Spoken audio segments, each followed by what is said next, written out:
VanMan is my favorite Pokemon Red and Blue solo runner, so when he issued his community challenge to see how fast you could beat the game of Pokemon Red and Blue without any items, I had to get involved. But there was one of his rules that I just couldn't follow. There was one thing that just really put me off the challenge. He banned the use of Gamehook. Now, Gamehook of course lets us see real-time stats and everything, but the real reason that I wanted to use it is because I wanted to set 0 DVs on my Pokemon, because I'm not going to sacrifice the spirit of the channel just to take part in the challenge. So I decided instead to try this one on 0 DVs and minimum battles, because if it's possible on these settings, this will serve as a great baseline for any of you who might want to get involved in his challenge. There's a $100 cash prize for the first place winner, and of course, it's open to anybody who wants to participate. Submissions are available until June 19th, so if you'd like to get involved, check out the link in the description below, go give a what's up to my guy VanMan, and for now, let's get into this challenge. Now, it's important to note that while this is a no items challenge, there are actually some items that are available, because VanMan doesn't want everybody to just use the same team to beat the game. I mean, we'd be stuck just solo running the starters and gift Pokemon. That wouldn't be very interesting. So he's made it possible for us to catch wild Pokemon, and we can also use things like repels and key items that are required to beat the game. Now, I'm going for minimum battles, so I'm going to pick up a Bulbasaur at the beginning of the game because that's the only starter that can actually beat Brock on minimum battles. So with that being said, I have to fight Rival 1, and I do need to win this fight. That's because unlike Pokemon Yellow, there's not as much experience given by the bug catcher in Viridian Forest, which means we'd only get to level 6 if we lose here to the rival. But knocking the rival out allows us to level up to level 6 right here, and then we'll be able to level up to level 7 by fighting the required bug catcher. This isn't a terribly difficult fight because the Weedle uses Poison Sting, which is only 15 base power, so we get through, and now we have Leech Seed. But before we fight Brock, since this is a team challenge, we're going to do a couple other things. To make him really consistent, I'm going to catch this level 5 Pidgey, because that will let me set up a bunch of sand attacks on Brock's Pokemon, making them pretty easy to get through. On top of that, I'm going to catch a Caterpie because it will allow me to use String Shot. String Shot's usually not very useful, but there are a couple of fights where we'll be outsped in the early game, and by using String Shot, we'll guarantee that we can get our growls off and get Leech Seed on opponents when we want to. So now it's just time to take on Brock, and let's see how this goes. So up first on the Geodude, I'm actually going to lead off with Bulbasaur and use Leech Seed, followed by some growls. We can see that this Geodude's doing a ton of damage every time it hits, but we have to get these growls up so that we can swap to our Pidgey and then allow Pidgey to set up all of the sand attacks. After getting 6 sand attacks on this one, Leech Seed should basically take it down, because it's just not going to hit us often enough in order to knock us out. And if Pidgey gets knocked out, that's actually according to plan. I want Bulbasaur to get all of the experience here, because we're going to need Bulbasaur to get strong enough to be able to get through Mount Moon, and of course to be able to take out Misty later on. So now that I've gotten all the setup, this is incredibly easy, it's tedious, but it is the way to beat Brock on minimum battles here without too much difficulty. And yes, I'm being a little loose with the definition of minimum battles here because I got wild Pokemon, but that's part of the challenge. I just wanted to make sure that I was building a team and doing something that made sense in the spirit of the run, while still making this fight a little bit more consistent. Now here against the Onix, we can go ahead and set up our Leech Seed, set up a bunch of growls, and here at this point I decided to swap into Caterpie. The reason to swap to Caterpie is because if I use String Shot, I'll then be able to guarantee that I outspeed the Onix, and then if I decide to tackle, I'm never going to tackle it while it's using Bide. And that just makes this fight insanely easy. While it is tedious, we are getting through this fight, and the entire early game is kind of like this, just grinding opponents down, slowly but surely, thanks to Leech Seed, Sand Attack, and in some cases String Shot. But it works out. So, in the end, our Caterpie knocks out Onix, and we have our first gym badge. But now as we move into the next section, I'm actually going to speed up the footage because these fights are pretty terrible in terms of tedium, but this is actually going to be the reason why we needed to catch extra Pokemon. This youngster right here. You see, he leads off with a Rattata, and he has an Ekans after this, which usually generally completely wreck Bulbasaur and Squirtle, in fact, on minimum battles. But in this case, we can use our Pidgey in order to lower the accuracy of this Rattata, and then we can go into Leech Seed and Growl with our Bulbasaur. It takes a million years to get through this one, but it is pretty darn consistent. The problem is that the Ekans would actually outspeed our Bulbasaur, so we need a way to reduce its speed. Fortunately, Caterpie can use String Shot, and once it does, we can now set up our Growls, or we can set up Leech Seed, and we'll get it down to doing little enough damage that we can basically heal up all of the hits from Wrap as they come in.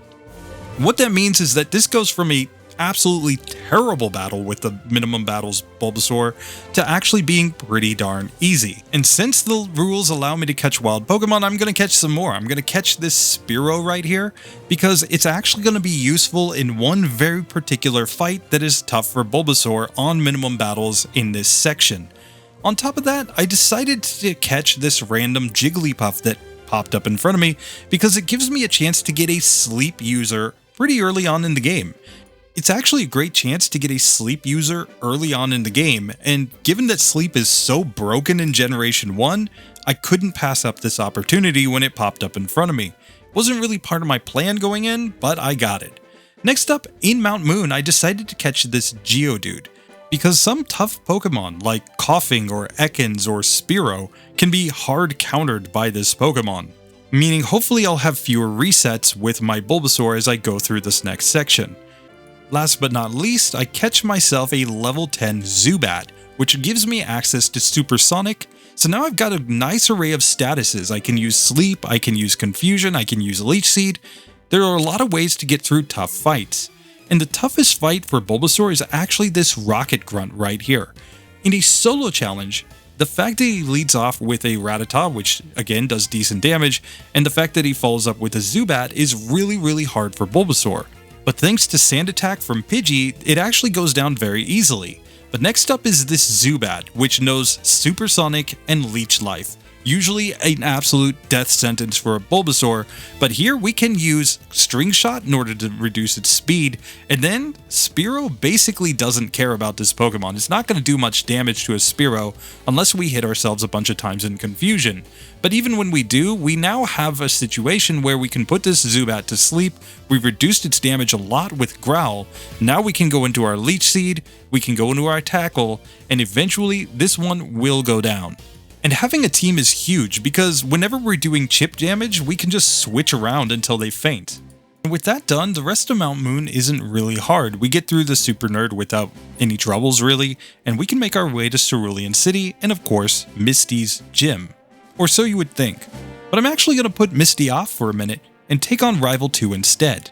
The Rival 2 fight isn't really all that hard in this one. It's a bit tedious, but given the fact that we have Geodude, if we can get to the Charmander, typically we should win. In the first attempt, I got burned, which was just really bad luck and cut my attack stat in half. Otherwise, it was an easy victory.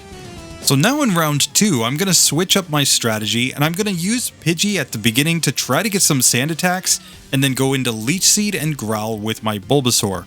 Once I've got the Leech Seed and a Growl up, I'm just going to swap to my Geodude since Geodude won't take much damage from the Pidgeotto. We don't even really care if it uses Sand Attack because we're just healing up off of it every single turn. So we are able to get through this one, still on pretty decent health. And now for the Abra, I'm going to swap back to Bulbasaur, and I'm going to let Bulbasaur just knock this one out. I decided to use Leech Seed and Growl here, just to give myself some extra turns to recover some HP, because we want our Bulbasaur to at least have enough HP to knock out the next Rattata, and we might need it against the final Charmander, who knows. So here, I'm able to heal up all the way to full health before I knock the Abra out, and then out comes Rattata, but Leech Seed, and then we can go right back to our Geodude, and now we've got Defense Curl, meaning we can actually raise our defense quite a bit. This Rattata's not going to be able to do much of anything short of getting critical hits. So with that, we can now go into our Tackle spam and whittle this one down. Finally, Charmander comes out. I decide to stay with Geodude here and just go Tackle. It uses a couple of Growls, but that's basically fine.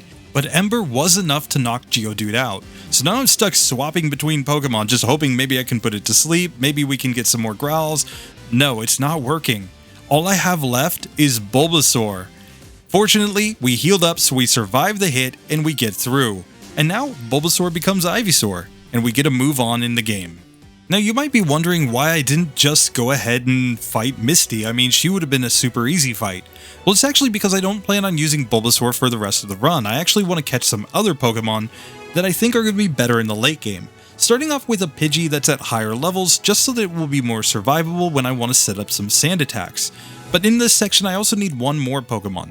I'm going to need to get my hands on an Abra. An Abra is very hard to get, and I don't really have anything that outspeeds.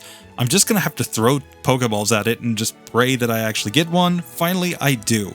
The reason we want Abra is because it allows us to teleport.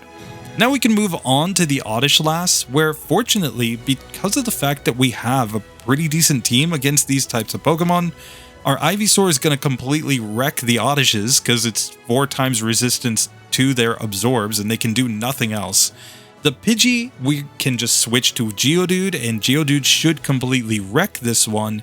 And for the final Oddish, it's going to be more of the same. I mean, we don't really expect Bulbasaur to struggle in this, do we? So we're just going to slowly whittle her down and go save Billy Boy. But in that process, let's talk about my strategy going forward. Basically, I need a Pokemon that's actually going to give me a chance in the late game, and Bulbasaur is not really that one. So what Pokemon could we get our hands on? What Pokemon would actually make this a really great run? Well, the first idea that might come to mind is Dugtrio. Dugtrio is already at level 30 when we get down to Diglett Cave, and that could mean that we'd have a really strong Pokemon throughout most of the middle game.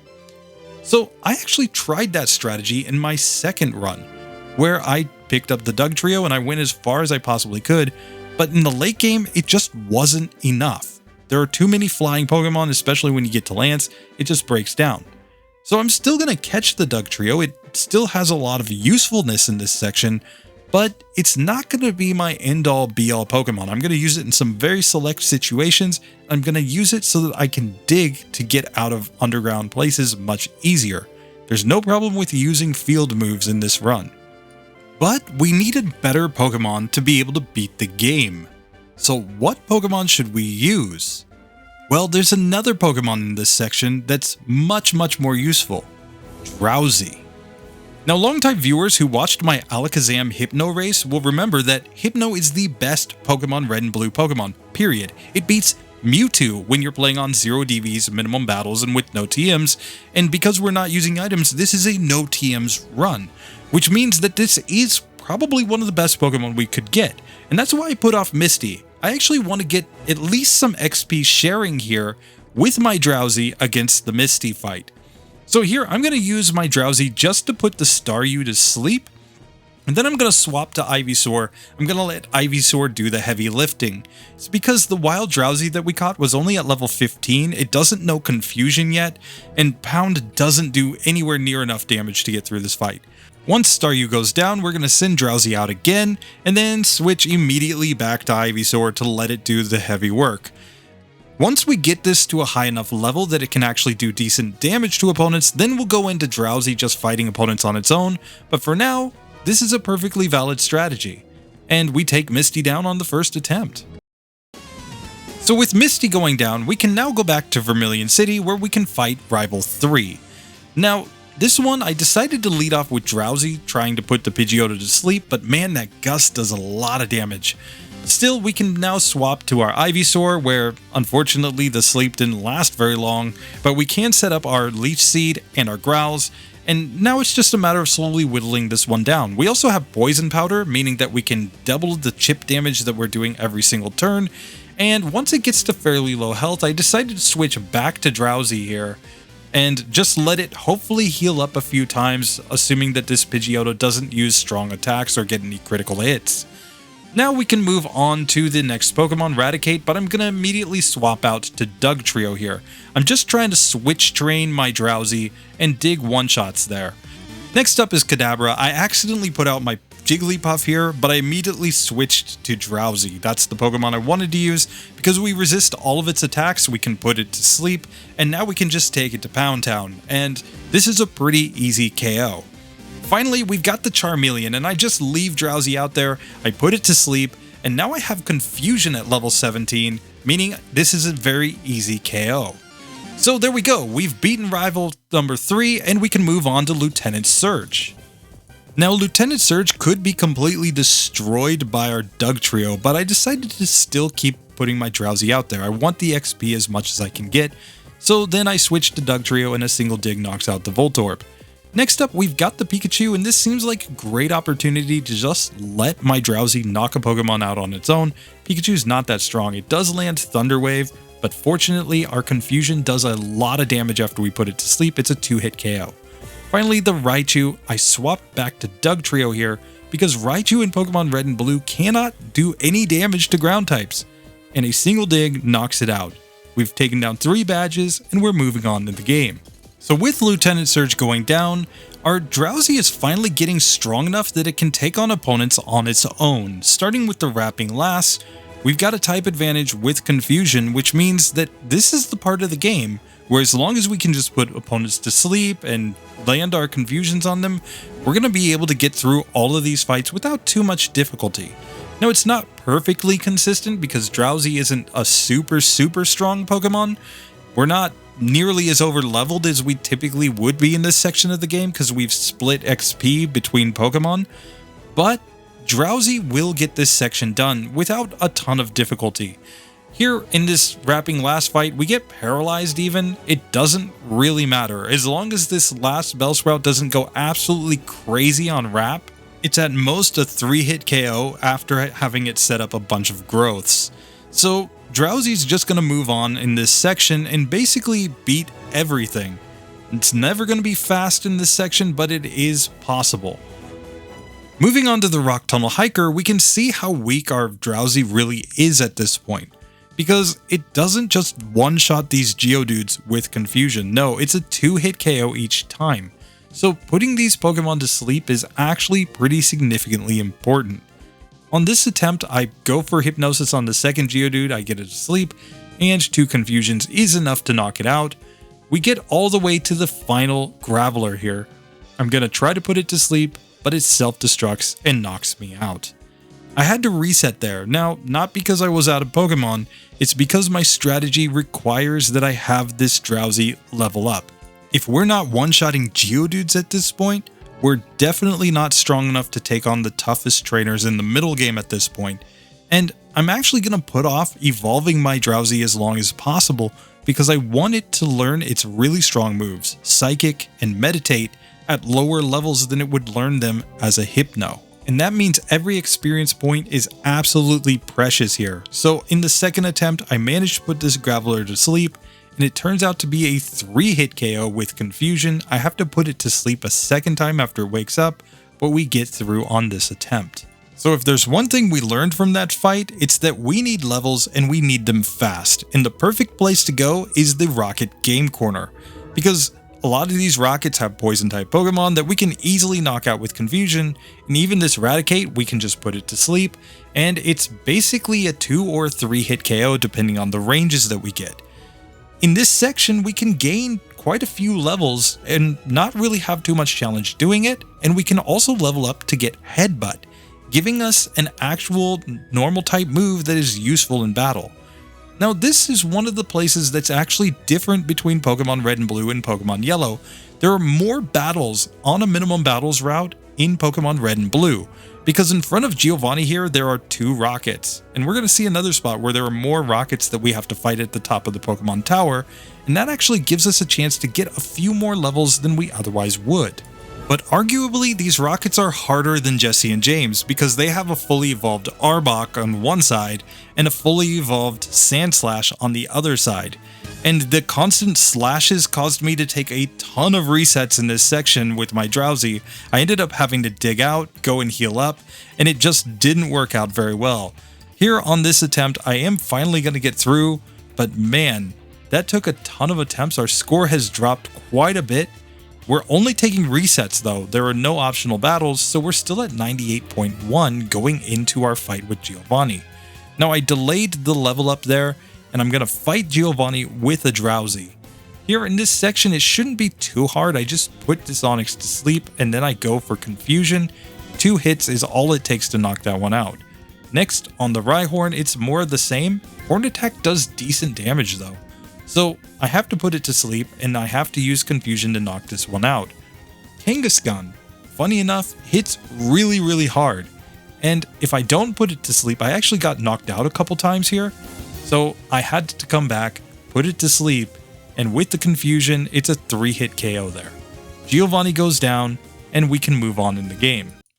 Now I assumed that the best natural progression would be to just go and fight Erica. I mean, Psychic type is at least super effective against 2 of her Pokemon. Sure, we're only using Confusion, but hey, it's the same type attack move, so this shouldn't be too hard, right? Well, wrong. Her Pokemon use a lot of status, and when they use something like Razor Leaf or Petal Dance, when I did manage to get to the Vileplume, it just didn't work out. So I decided to instead abandon that fight and go take on a really tough Rival 4 fight. Rival 4 is way harder in Pokemon Red and Blue than he is in Pokemon Yellow, especially when he has a team that has the Gyarados.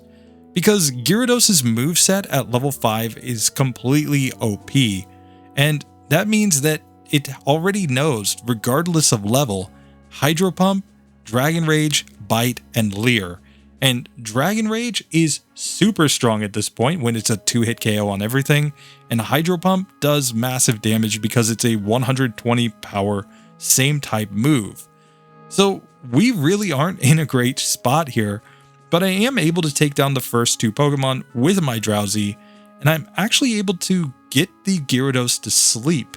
And as long as it stays asleep, I should have a decent shot to use Confusion in order to knock this one out. It ends up being about a 4-hit KO here though.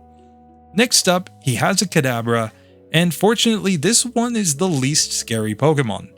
The problem is it lands Confusion, I get confused, and I proceed to hit myself in Confusion multiple times. It was just terrible luck on that. But like I said, I need experience for my Drowzee, and I need to get to the point where I can get strong enough moves so that I can take down opponents like Koga, opponents like Blaine, opponents like Giovanni without tons of difficulty. So I'm just going to have to grind to this one until I can get Drowzee to actually win. Fortunately, in the next attempt, I get much better luck. In spite of taking a Hydro Pump, I'm able to put the Gyarados to sleep again and get the 4 hits that I need to knock it out. Then on the Kadabra, I can go into Headbutt, just in order to knock this one out, assuming that I can actually put it to sleep, which took forever. And here on the Charmeleon, I decided to just switch Pokemon. I put out the Geodude, it gets eventually whittled down, but I was just hoping to deal some damage. Then Ivysaur comes out, I'm going to set up a Leech Seed and Poison Powder in order to just make it so that it has some chip damage going. I sent out my Jigglypuff just in order to waste turns and hopefully get it to lose some HP. And finally, I sent out my Dugtrio because I figured, what the heck, let's just knock it out and split the XP here. That fight doesn't give me a lot of confidence for future rival battles, but fortunately nothing else in the Pokemon Tower is very difficult. We can go straight up to the top of the tower where, rather than Jesse and James, there are 3 Rocket Grunts waiting for us, which means there's actually a lot more experience here. And because they're using things like Zubats and Golbats and Rattatas and another Drowzee, this section is actually incredibly easy. But we're going to hang around at the top of the tower just a little bit because we want to catch 2 Haunters. That's right, I said I want 2 Haunters, not just 1. There's some little shenanigans that I'm going to be up to in the late game that are going to make these 2 Pokemon really useful. But the other benefit of the Haunters is that for the way that I plan to use them, there's no reason to level them up. We don't need to give them any experience, and that's huge in a team challenge where you're playing on minimum battles. So now we can make our way down to Fuchsia City, but I have to deviate from my normal minimum battles route because the bike is banned, meaning I have to fight this Rocker. Now, typically, he shouldn't be too hard, but he's got 2 self-destructing Pokemon. So how do I get through this without getting my Drowzee knocked out? Well, there's actually a simple solution. We simply swap to another Pokemon, something like, hey, Abra, get out there and get one shot. That means all of the XP will go to my Drowzee. So on the electrode that comes out next, that's also going to self-destruct, I just swap and then swap back out. Hey, Jigglypuff, it's your turn to get blown up on. And because they can take the self-destruct and get fainted, again, all the XP goes to Drowzee. It's like the worst way to play Pokemon. I imagine that this is what like Giovanni would do in order to win a fight. But hey, we leveled up enough to learn Psychic, and the next 2 trainers are absolutely nothing. We can just destroy them, and that's all the extra battles that we have to take. It's still quite a bit more experience than we would get on my typical minimum battles route. We're like 7 battles over my normal minimum battles. But in Koga's gym, we can take advantage of our newfound powers, because our Drowzee is now strong enough that it can put these enemy Drowzees to sleep. We're actually out leveling them, and Headbutt is going to do more than enough damage against these psychic types. So it's just a matter of landing Hypnosis, hopefully not getting poisoned, and just whittling these ones down over and over and over again with Headbutts. When we get to the final Kadabra, it's really not going to be too hard because of its low defense. So rather than being a 3-hit KO, this one's only going to be a 2-hit KO when we finally get him to just keep it in there. He keeps swapping out, but who cares? We can just go ahead and put this one to sleep, Headbutt, and hey, how about another Headbutt? Oh, it was a 3-hit KO. We didn't get the range that time, but we can now knock out the last of the Drowzees, and the next fight's not that hard either. We can just make our way straight to Koga. Now, Koga can be trolly and hard, but we've got a Psychic type Pokemon, and with Stab Psychic, it's actually a 1-hit KO on the coughing. There's no problem there. Next up is Muck, and Muck does know a really strong move in Sludge. So I was trying to put it to sleep, because that's going to be a 2-hit KO on me, and I'd lose the first attempt. Okay, let's reset, and as long as Hypnosis can actually hit, we're going to be just fine, I think. Let's use Psychic again to one-shot on the coughing. This time, I'm going to go for my Hypnosis yet again. Muck misses Poison Gas and it goes to sleep, and now we can go into Psychic, which it's a 2-hit KO on this Pokemon. Next up, we've got another coughing that is an easy 1-hit KO. We just use Psychic, but the last Pokemon, Weezing, can self-destruct. So I know what to do. I'm going to pull another Team Rocket and just put out my Jigglypuff, and it gets self-destructed on. Drowzee gets to keep all of the XP, and we've taken down Koga. This is why team challenges are completely broken. You can just swap out when you get bad status conditions or when a Pokemon's going to self-destruct. It's kind of ridiculous. I imagine some children like crying because we play Pokemon this way, but hey, strategy is strategy, I guess, right? So now we can go back and take on Erica again, because there's a big difference. We have Psychic now, and we're at a significantly higher level. Psychic should be pretty good against these Pokemon. I go ahead and get put to sleep turn 1 because I'm still slower than this Victory Bell, but then I manage to wake up, put it to sleep, and I use Psychic. It's not a 1-hit KO, it's a 2-hit KO. Here I'm going to just knock it out, move on to the Tangela, and Tangela's pretty bulky. It ends up taking 2 hits, but it uses Constrict, which basically just means nothing, and then it's a 1-hit KO on the Vileplume. So we've taken down the 4th and 5th gyms without too much difficulty. But now we've got to backtrack a little bit. We need to go to Silph Co, and then we need to check out how we're doing against Blaine. First up, Silph Co, we're going to take on Rival 5. Now, I reset here a massive number of times, because we always get a bunch of sand attacks, or we're getting a leech seed, and we're getting paralyzed, we're getting poisoned. We just need Hypnosis to actually hit is the problem.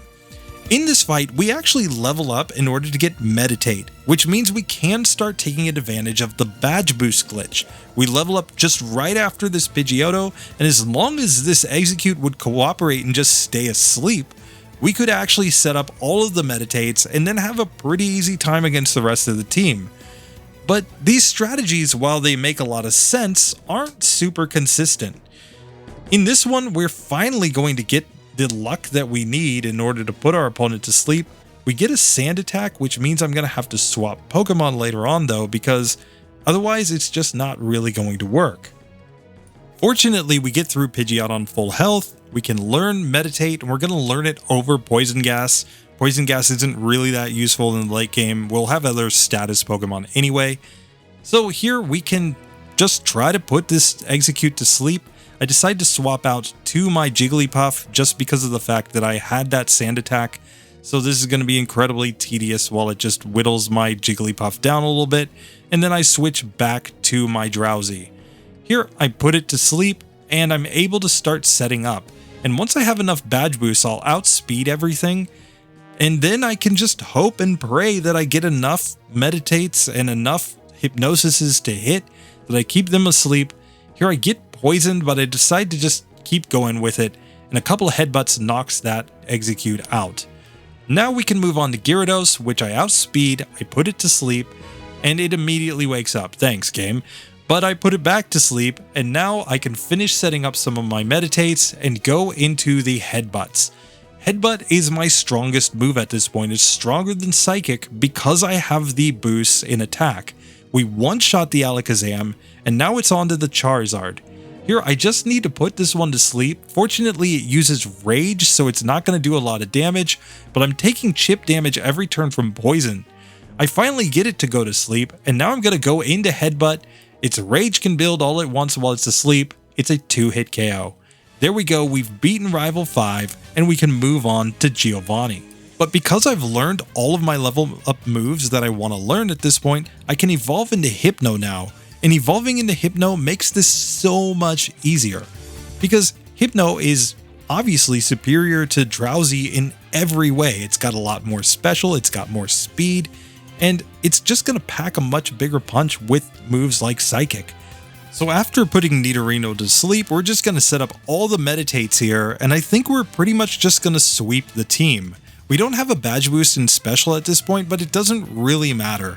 We're going to Headbutt here on this Kangaskhan, and it ends up being a 2-hit KO with our full boosts. Now we can just go for a Psychic here on the Rhyhorn. It should be a 1-hit KO, and I'm not sure if we're going to 1-hit the Nidoqueen or not at this point. It turns out to be a 2-hit KO. So we're just not quite strong enough at this point to really wreck the game, but hopefully we'll start to get the levels and things will start to snowball. But next up is Sabrina, and Sabrina is actually the reason why you need a Pokemon like Hypno in this run.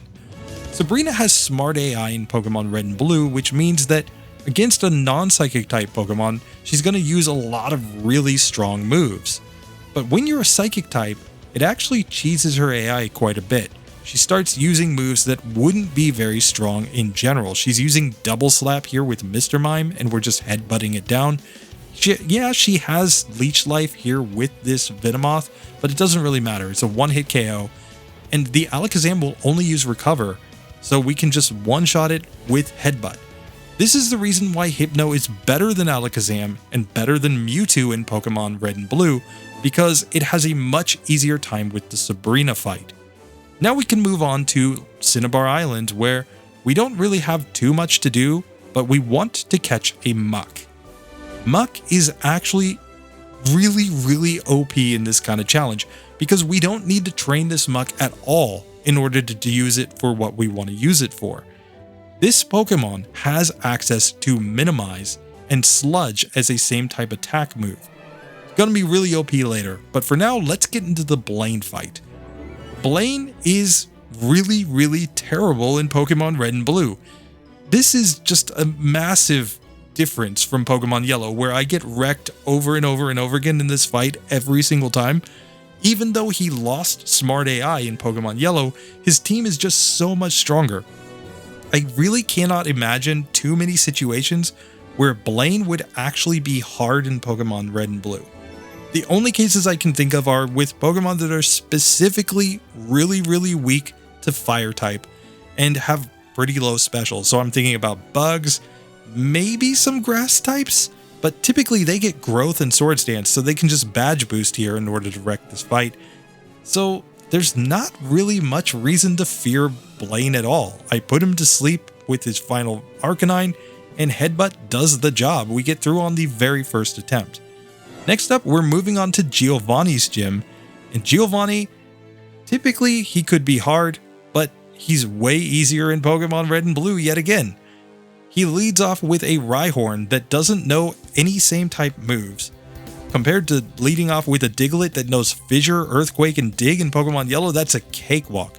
So I didn't do any Meditate setup there because I knew I would level up after that Pokemon, so I just waited until the Dugtrio. Dugtrio's moveset is really trash compared to Pokemon Yellow as well, because in Yellow we're getting hit by Fissure all the time and we're getting Earthquake and Dig. Even without using super smart AI, he still does quite a bit of damage and he can be really inconsistent. But here we just set up and knock that one out. Next, Nidoqueen's a one-shot with Psychic. Here, maybe it's a one-shot on Nidoking. It is. We level up losing our badge boost, but that's okay. We outspeed, so we just put right on to sleep.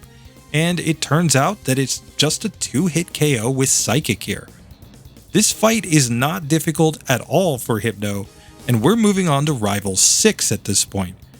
We haven't really had a major challenge in quite a while, but the rivals have been hard so far, so I'm pretty nervous for this fight.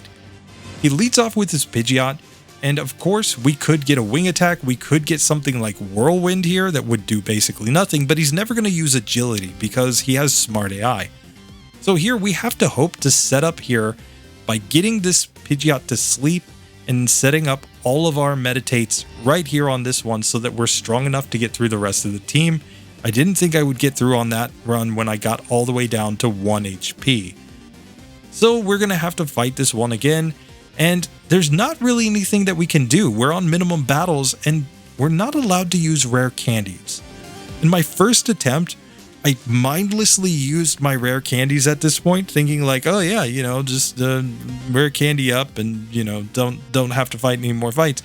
But obviously rare candies are banned in this because items are banned. It was a completely mindless mistake on my part, but in this one, I'm determined to do it legitimately. So we're doing this on minimum battles. If you ever wonder if I actually do these runs on minimum battles, I post live commentaries with all of the fights. You can watch them beginning to end if you really want to just see like, oh yeah, he actually did that. Teo from RBY Pokemon Challenges is an absolute lunatic, obviously. But in this one, we've actually made it to Gyarados. We put it to sleep. We've got all our boosts, so we just headbutt that one down. Next up, Alakazam should be an easy one-hit KO. It is. And he's going to finish off with his Charizard. He uses Leer and then Slash to knock me out. That was pretty unlucky, but this is the kind of situation that we're going to be dealing with at the end of the game. When we get to the Charizard, it can use a really strong move like Slash or Flamethrower, but the Charizard also knows Rage, and if we just get Rage, it's basically a guaranteed win. So it just comes down to the luck that we get on this fight. I'm doing tons of resets just trying to get the luck that I need, but eventually this one will go on minimum battles. It's just a question of how many resets it takes. So in this one, I ended up swapping out for some of my other Pokemon to do some setup on the Gyarados because I got some bad luck earlier in the fight. But really, this is one of those things with team challenges. If you just get hit by a Leech Seed or you get hit by a Sand Attack, a team challenge doesn't really suffer that much from those moves because you can just swap to a different Pokemon and then swap back in. Whereas when you're doing a solo challenge, these spots are much more difficult. Here we are able to get back to the Charizard though, and this time we get Rage and we're on full health, so we easily knock it out, and we are able to move on through Rival 6. So now we just have the Elite Four, but before that, there's one Pokemon I'm going to catch, Ditto. Now Ditto strats, I know in general, yet again, are completely terrible. If you ever do a Ditto solo run, VanMan did it.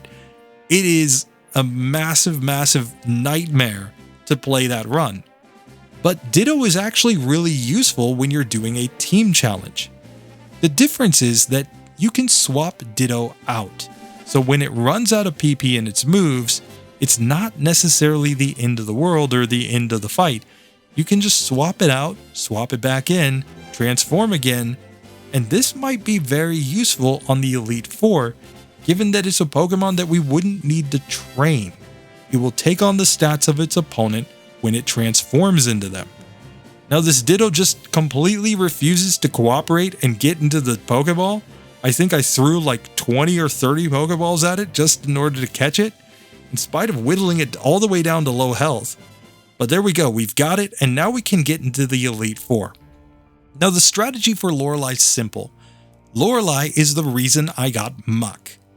You see, Lorelei has a famous soft lock. Her Dugong in Pokemon Red and Blue will only use Rest against a Poison or Fighting type.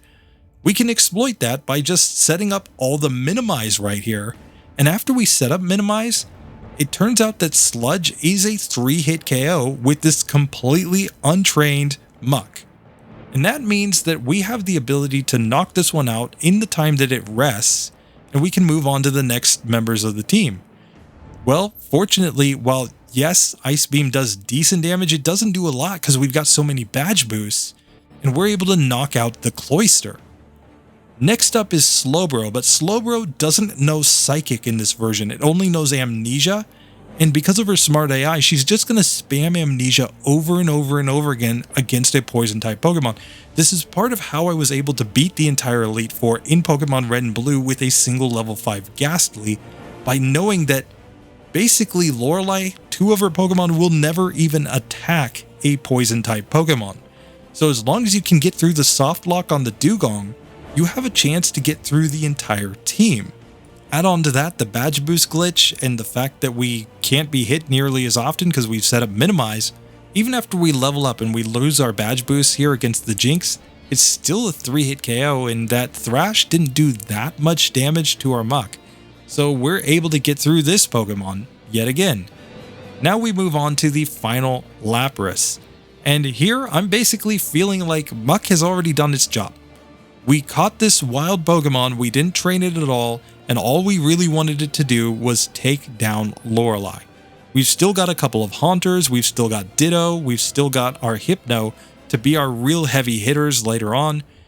So Muck gets knocked out by a lucky Hydro Pump, that's fine. I just swap in Haunter. The reason I put Haunter in is because Lorelei's smart AI will tell her to only use Confuse Ray against Haunter because Ghost is super effective against Ghost.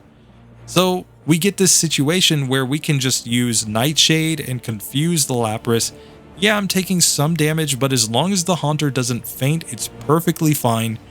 And we just whittle this one down with some Nightshades until we finally manage to knock her out. Yeah, she's going to use a bunch of super potions and whatnot. It doesn't matter. Lorelei goes down. Now, is this the fastest way to beat the Elite Four? No. This isn't the way that you want to speedrun this. But if you're ever doing this on minimum battles, that is a very effective way to get through Lorelei basically every time. Now we can move on to Bruno, and Hypno is perfectly made for beating up Bruno. Bruno has no answers here, because Hypno, of course, knows Psychic, it's going to get some badge boosts, this is going to be just fine. The problem is that we can't heal between battles. We can't use our full restores like I typically do. We can't use elixirs, so we can't go too crazy with our Hypno here.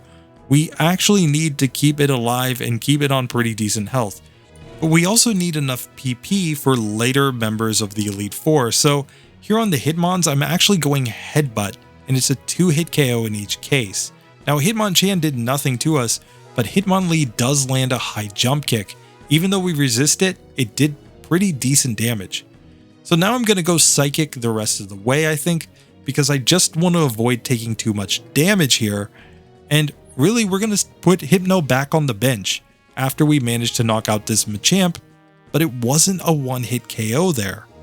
So if I were doing a normal solo challenge and I had 11 rare candies in the bag, I would be perfectly fine. But the fact that I don't have rare candies is putting us at a much lower level and is actually making this quite a bit more challenging. Next up we have Agatha, and Agatha is not easy, she's very inconsistent, but the strategy I decided to use was to lead off with Ditto, because this is a situation where Ditto actually makes sense. We can use Hypnosis and Dream Eater. Now on the first attempt we take 2 Nightshades, we get wrecked, that is what it is. But if we can manage to land Hypnosis and use Dream Eater against this Gengar, we're going to do decent damage. In fact, it's looking like it's a 2-hit KO when we finally get it to land. And a 2-hit KO with a Pokemon that we just randomly picked up against one of the toughest opponents in the Elite Four is pretty good. Next, we can move on to Golbat, which we will outspeed with our transformed Ditto, so we can put this one to sleep and now go in for a Dream Eater. It does pretty good damage, and then we can just use Nightshade to finish it off. Next up, we get Haunter, and here it's more of the same. Put it to sleep, use our Dream Eater. We're going to knock it out eventually. We outspeed so we can just hit it when it's still asleep. Now we're on to Arbok, but we've run out of Dream Eaters at this point. This is the problem with Transform. You only get 5 PP in each move, and that's what makes the Ditto solo challenge so hard. Here on Agatha, you'd basically have to land all the Hypnosises and then get all the Dream Eaters, and then still probably get a little bit of luck using things like Nightshade in order to actually get through this, as well as, you know, maybe some crazy confusion luck. So here I end up swapping out because I ran out of PP and putting in Dugtrio instead. Dugtrio gets knocked out though. Next up is Haunter, but because we haven't trained these Haunters at all, they don't even know Hypnosis. So we can only really use Confuse Ray and Nightshade to try to get through this one. We do manage to knock out this Arbok, fortunately, and out comes the final Gengar. So I say, hey, what the heck, I'll put out my Ditto. But the last Gengar actually has a terrible moveset. It knows Dream Eater, but it doesn't know any sleep moves. And it knows Toxic, but we can't affect the opponent with Toxic. So we can only use Nightshade and Confuse Ray. And if this Ditto gets knocked out, that's going to be pretty bad. We're going to need Ditto later on, I think. So I'm really hoping to get a better run than that. Well, there is a strategy that actually makes this one a lot better. We still need to do the same setup at the beginning of the fight, where we transform into the Gengar, and we're going to go for the Dream Eaters in order to knock this one out after we manage to land the Hypnosis. The good point about Dream Eater is that we should be able to get through this with full health. And after we knock out that Gengar, we're always going to outspeed on the Golbat. So once again, let's put it to sleep, and we can go into our Dream Eater spam, trying to knock it out as quickly as possible. And now I'm going into Nightshade in order to knock this one out. Now, this happened by accident. I just ran out of PP here, but I said, hey, you know what? I can put this Haunter to sleep. And once I do, now I can swap out my Ditto for one of my Haunters, and then I can swap it back in. What that allows me to do, of course, is transform on the Haunter, which does know Hypnosis and Dream Eater. So now I can go into Dream Eater, and it's basically a 2-hit KO here on the Haunter. And because I'm always going to be in the speed tie, I have a 50-50 chance of matching its speed, and I can knock it out on the next Dream Eater. Here we're going to outspeed on the Arbok, which means we can go back into Dream Eater here, and then I'm going to use Nightshade in order to finish it off. We still have PP in Dream Eater when we get to the final Gengar, and since this one cannot put us to sleep and it doesn't know Lick, so it doesn't have a super effective move, we basically can just hope to put it to sleep, hope not to be confused too many turns, and Dream Eater and Nightshade are going to do decent damage, allowing us to get through Agatha. Ditto is really good when you can actually swap Pokemon. So now we're going to move on to Lance, and the strategy for Lance is to lead off again with Hypno. Basically what we're trying to do is put the Gyarados to sleep and then do all of the badge boosting that we need with our Hypno on this first Pokemon. As long as we can get the badge boosts up and we don't take massive damage, remember we're going to still need Hypno in the champion battle, we can go ahead and just knock this one out with Headbutt. Now when we move on to the Dragonairs, they're easy one-hit KOs with Psychic. And because we've got so many badge boosts, we're guaranteed to outspeed here on the Aerodactyl. Aerodactyl could be hard, but I decided in this first attempt to just swap to Haunter. Because Aerodactyl in Pokemon Red and Blue doesn't know any flying type moves, it only knows normal type moves. And because of that, Haunter cannot be affected by anything here. The problem is that my Haunter got knocked out by hitting itself in confusion. So the better play is probably just to use Hypno in order to knock out that Aerodactyl as well. As long as I have enough PP in Psychic when I get to the champion, it should be fine. But this takes tons and tons of attempts. Not because I couldn't win these fights when I take a random Dragon Rage or I take a random Hydro Pump. The issue is that I need health for the champion. And because of the fact that I can't heal between battles, it actually becomes pretty significant whenever I take a single hit in this section of the game. So here, after taking quite a few resets just because of getting lucky hits or Dragon Rages or Hydro Pumps, I'm finally able to do all my setup and knock out the Gyarados. I'm going to stick with Psychic in order to knock out the Dragonairs in this one, and they should be completely consistent. There's no reason why we should ever lose here, but I decide to headbutt the second Dragonair just to save a little bit of PP. Now on the Aerodactyl, I decide to swap out to Haunter yet again, because like I said, it can't do anything. The only thing it can do is use Supersonic, which could confuse us, but Supersonic's only 55% accurate, and hitting ourselves in confusion that many times was just really bad luck. The other advantage that we have is that as long as we can keep this one confused, really we could technically just swap back and forth between our two Haunters and never take any damage, and we're just waiting for a turn where it doesn't use Supersonic. So it was really a bad strategy of me just to keep this Pokemon out there when I had another Haunter in the bag that I could just use in order to completely cheese it by just swapping in and out until we get a turn where it doesn't hit us with a Supersonic. We can set up our Confuse Ray, and then we can just use Nightshade to slowly whittle this one down. It's not going to be fast yet again. This is not how you want to speed run this challenge, but it is a way to get through on minimum battles.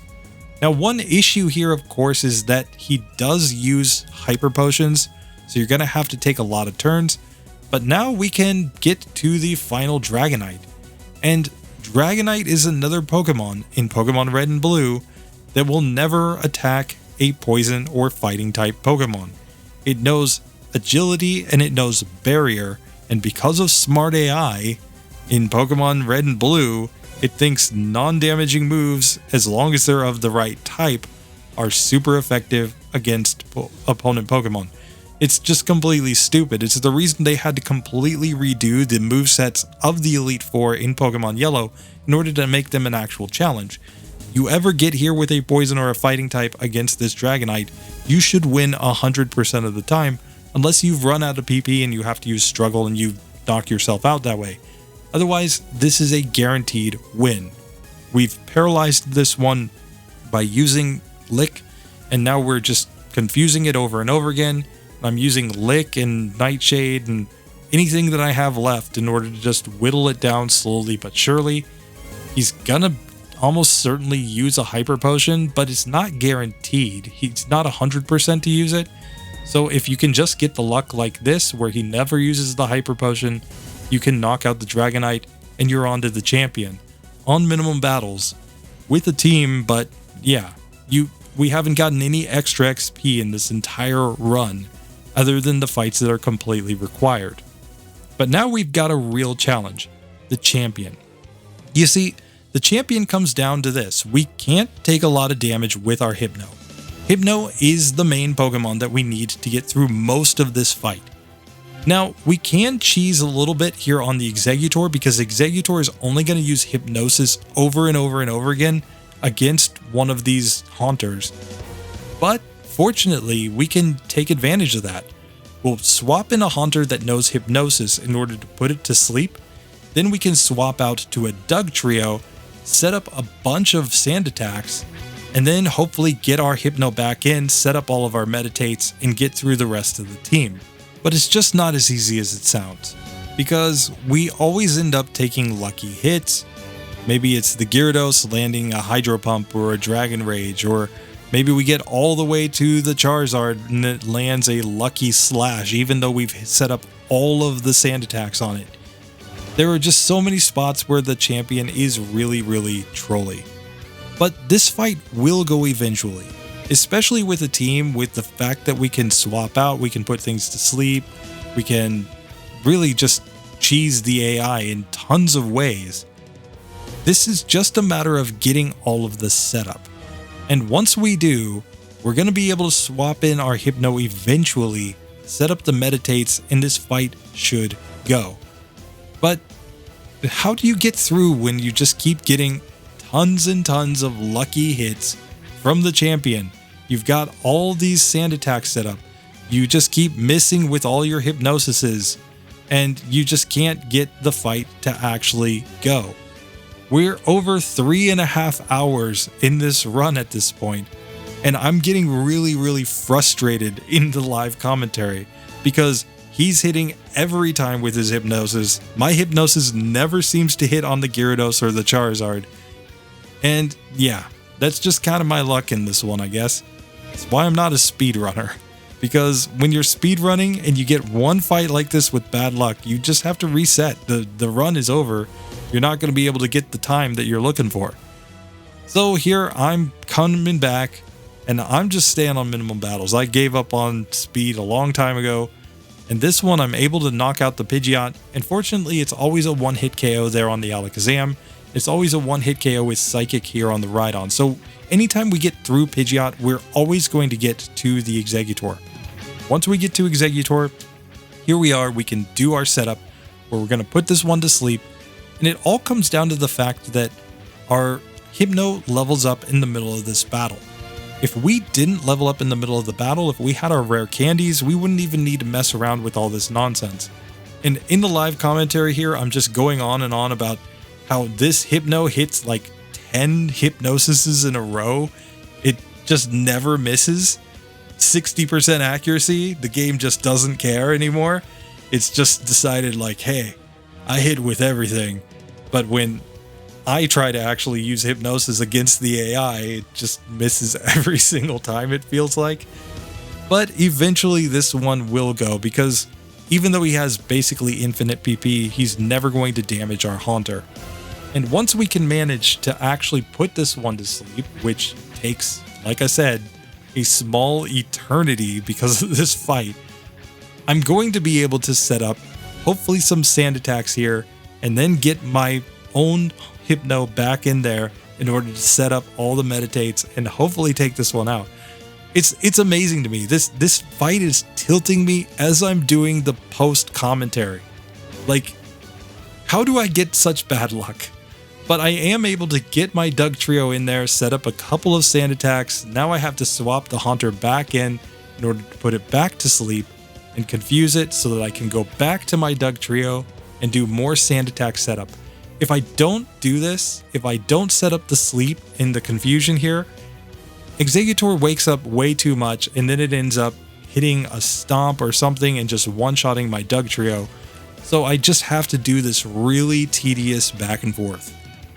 But after doing that for quite a while, I'm able to put Hypno back in, and now I just have to use a couple of meditates, I'll outspeed, and now I can keep these Pokemon asleep as long as I just manage the hits.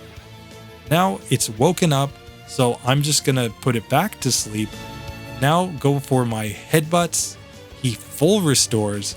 I decide not even to mess around with the hypnosis at this point because I'm just too frustrated, and I knock it out. Now I'm on to the Gyarados, and I need to put this one to sleep if I have any shot, because I'm only on 46 HP. A Dragon Rage basically ends me, a Hyper Beam completely ends me. Now I make it onto the Charizard, I put it to sleep, but then it wakes up and it lands a Fire Blast, putting me down to 2 HP and burning me. I use Psychic in order to take it down below half health, but now what do? I need to use something in order to try to win this one. And I'm kind of at a loss. I've been at this for quite a while. So I decide I'll put in Doug Trio. Let's see if I can land some sand attacks. A Fire Blast missed, which means I managed to set up a bunch of sand attacks here. And this might be just the luck that I need. It finally does manage to hit me with a Fire Spin, and the Fire Spin is enough to knock out Doug Trio here. But now I can swap to another Pokemon. Let's put a Haunter in. Let's try to confuse this one. Maybe we can put it to sleep so that we can swap something else in. So I landed the sleep here, and I decide to swap to Ditto. Ditto can transform into Charizard, but the funny thing is, it actually takes on Charizard's accuracy drops.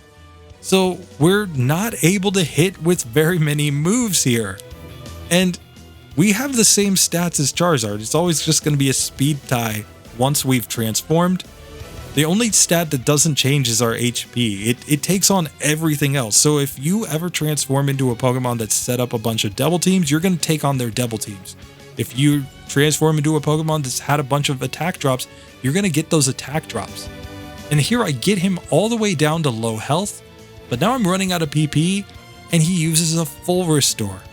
So now I'm stuck with this Ditto fighting the Charizard with nothing to do. I'm running out of PP. I've only got 5 PP per move. And what do? Do I swap out and swap back in and try to transform again? I'm just going to be inaccurate. So I decide, whatever. At this point, I'm just going to smash the A button. I'm going to use Struggle, and I'm not hitting very often at all. But man, if I can just manage to struggle this one down, maybe that is the way to win here. We don't care how many Pokemon are left at the end. We just need to win this challenge on minimum battles with this team. And after 3.5 hours, 3 hours, 45 minutes almost, yeah, this is just terrible. Just terrible. So basically, is this going to be possible on minimum battles? Well, yes. Is it a challenge that you should actually try to do? No. The lack of rare candies is huge here. So when we finally struggle and we knock ourselves out, the only reason that we're going to have a chance here is because we still have a Haunter to swap in and use Nightshade, and we finally beat the champion after what felt like 4 or 5 hours of just that fight. So I'm really happy that I tried the VanMan challenge. It was a lot of fun, but hey, I'm glad that he's not going to allow you guys to run this on 0 DVs. Don't try it. Try the legit way. Try to get better stats. And if you do, you have a chance to win $100 from VanMan himself. Even if he wins the challenge, even if he's the number 1, he's promised that he's going to pay out to whoever is the number 2. So check it out. Hope you enjoyed this one. I'll see you in the next video. Later.